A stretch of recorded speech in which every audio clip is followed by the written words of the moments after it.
Welcome, and thank you for joining me. I want you to take a brief journey back in time with me, right back to your middle school or high school classroom. Think about the hours you spent sitting at a desk, staring at a chalkboard or a whiteboard. You learned how to carry the one. You memorized multiplication tables. You likely spent months learning how to find the area of a triangle, how to balance a basic algebraic equation, and how to solve for x. We are taught from a very early age that if you know how to add, subtract, multiply, and divide, you are prepared for the real world. But there is a massive silent deception built into that curriculum. We leave the education system believing that because we understand basic arithmetic, we are equipped to understand money. And that could not be further from the truth. Arithmetic is a closed, perfect system. 2 plus 2 always equals 4.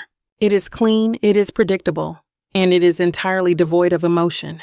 Money, on the other hand, is arguably the messiest, most emotional, and most complex tool humans have ever created. Knowing how to count dollars and cents is the equivalent of knowing how to spell words. It certainly doesn't mean you know how to write a compelling novel. Schools teach us the arithmetic, but they almost never teach us the behavioral and systemic mechanics of money. And as we are going to explore today, that specific gap in our knowledge is not just a tragic oversight. It is a highly lucrative blind spot. Let us break this down, starting with the behavioral mechanics of money. If personal finance were purely a math problem, everyone who knew how to use a calculator would be wealthy. You simply spend less than you earn, invest the difference, and wait. The math is undeniably simple. But human beings are not spreadsheets. We are deeply complex biological creatures, driven by dopamine, fear, greed, social status, and a profound desire for security and belonging. When you make a financial decision, you are rarely making a purely logical calculation. You are navigating a minefield of psychological triggers. Why do we buy things we don't need with money we don't have to impress people we don't even like? That is not a failure of arithmetic.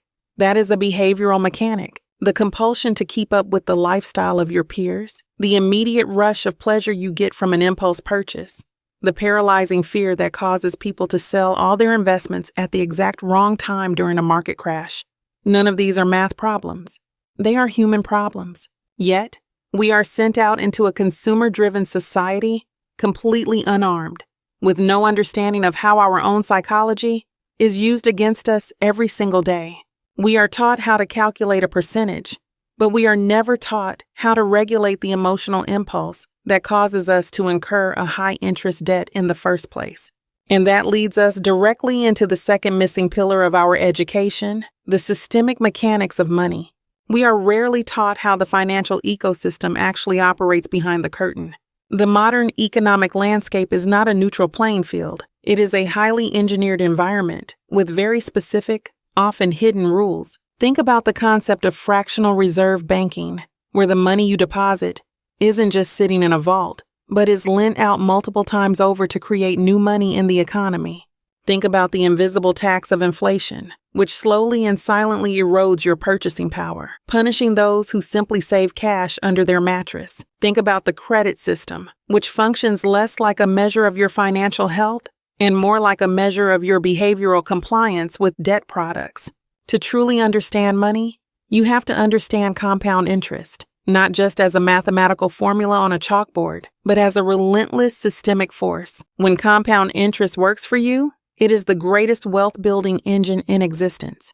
When it works against you, through credit cards and consumer loans, it is an inescapable trap. This brings us to the most uncomfortable, yet essential truth of this entire conversation. The gap between what we are taught and how the world actually works creates a massive void of ignorance.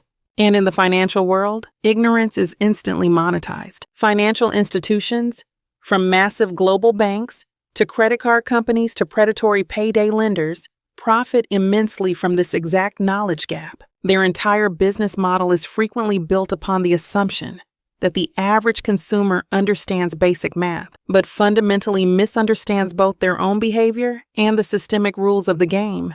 Why do credit card companies offer you rewards points and incredibly low minimum monthly payments? It is not because they are generous. It is because they possess a deep understanding of behavioral psychology. They know that a low minimum payment tricks the human brain into feeling comfortable with a high balance. They know the math, that paying only the minimum will keep you trapped in a cycle of interest payments for decades, but they also know that you probably don't. They profit from overdraft fees, not because they are providing a valuable service, but because they are penalizing a lack of systemic cash flow management.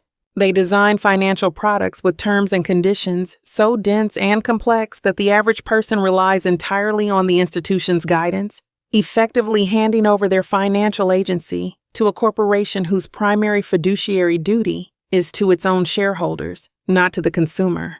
The institutions are playing chess, understanding every systemic rule and behavioral tendency, while the average person was only ever taught how to play checkers. We are told to focus on balancing a checkbook, while the architecture of wealth extraction operates completely over our heads.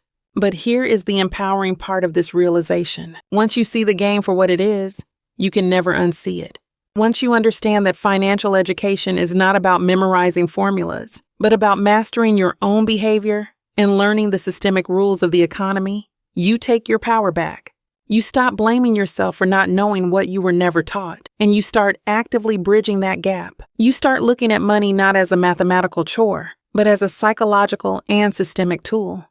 In the moment you change how you look at that tool, you change the trajectory of your entire life. Thank you so much for giving me your time and attention today. If you found value in this deep dive and want to continue uncovering the real rules of the game, please make sure to subscribe and leave a review. Until next time, stay curious and keep questioning the systems around you.